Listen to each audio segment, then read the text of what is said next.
Salutations one and all, and welcome to RWBY Recapped. Let's have a chat about episode 4 of volume 9, shall we? Spoilers follow, so be aware of that, and I apologize that this is a shorter installment, but there isn't as much to discuss about the events of this episode. We begin with RWBY still chasing the curious cat, and I have to question why she isn't using her semblance. Chasing anything is a simple matter when you can move at super speed. Weiss's semblance would also help here, as we have no evidence of their auras being diminished along with their size. But the cat doesn't want to go to the tree, saying that he's already been there before. He doesn't give any further details, only that you can't go to the tree goes to you.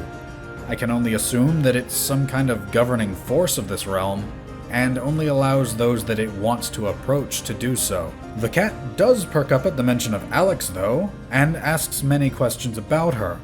Blake then mentions trying to trick the cat into taking them to the tree, and while that might be questionable to some, survival takes precedence in these scenarios, but Blake is still trying to follow this story, and this reminds me of someone who's extremely book smart attempting to navigate a situation without the appropriate street smarts.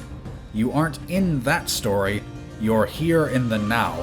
You've got to do what you need to in the moment. They then distract the cat with information about Remnant, and it would seem as though scrolls still work, as the cat inadvertently takes several selfies with rubies.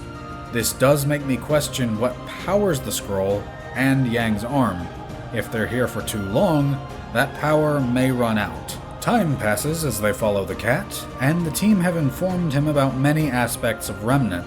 There are several meta nods to things like Ciel, but I'm not too caught up on her. She was around for one scene, and that was it. I'm not a fan of meta commentary, really. This section felt like the writers acknowledging the rather rabid section of people who have interesting takes. This sort of thing is dangerous, as it can allow divided and fervent fan bases to direct the course of a narrative. You should have your story written out before you begin, and then iron out the kinks before you put out the final product, and as such, neither support or outrage from others will affect it. It's a bit of a problem that this show has had.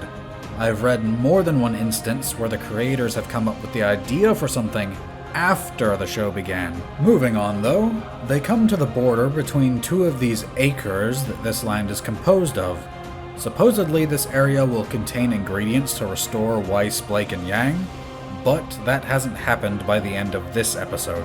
The cat mentions that acres are constructed for its inhabitants and their roles. This begs the question of who made them and why. Was it the gods? Are they here? The implications of that are dire indeed. But the cat then questions how they're going to stop Salem without Atlas. Well, Atlas Tech can't do anything against the immortality that the gods cursed her with.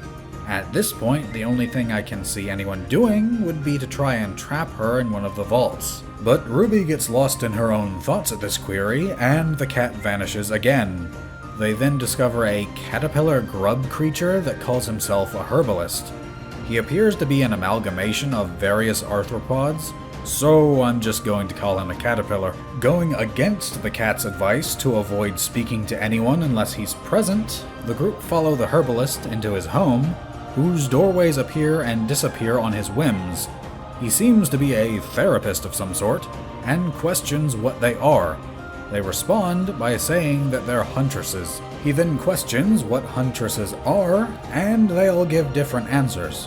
Technically speaking, huntsmen and huntresses are mercenaries of a sort.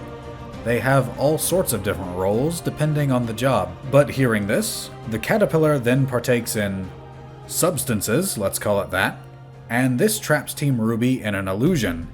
In it, they see a past version of themselves which attempt to convince them to give up, to accept quiet nothingness. This reminds me a lot of Dragon's Dogma, where the Seneschal gives you the offer of turning back to your original life, or facing him for the chance to become God. But 3 of them refuse this offer. Weiss was offered freedom, Blake was offered simplicity, and Yang was offered being whole again. I was just reminded of Dragon's Dogma, and now I'm reminded of Dead Space. This is a bit of a roller coaster. But Weiss, Blake, and Yang declare that they are huntresses, and will go on no matter what. That's the spirit. But then we cut to RWBY, who's fallen to her knees instead. I can kind of understand where she's coming from.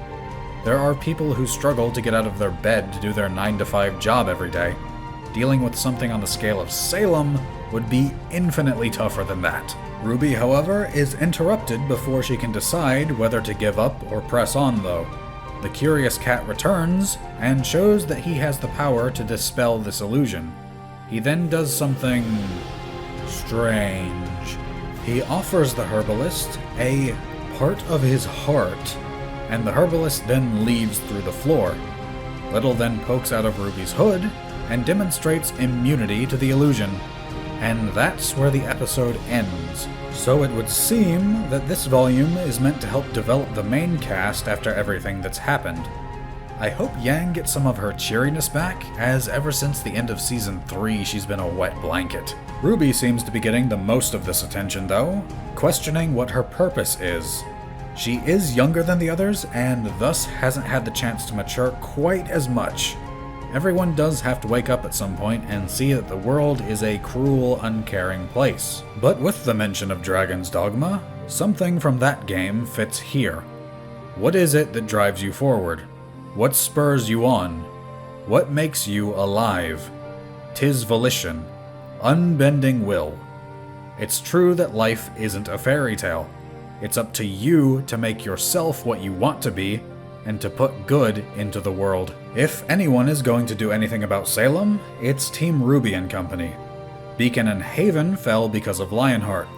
Atlas was doomed as soon as Salem showed up with Monstro and that river of Grim Sludge. The writers have created a massive hurdle for themselves with Salem's immortality, control of the Grim, and magic.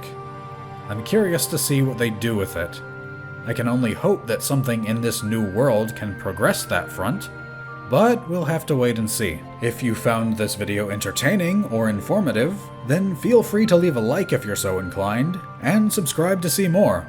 And may you all have a weapon in each hand.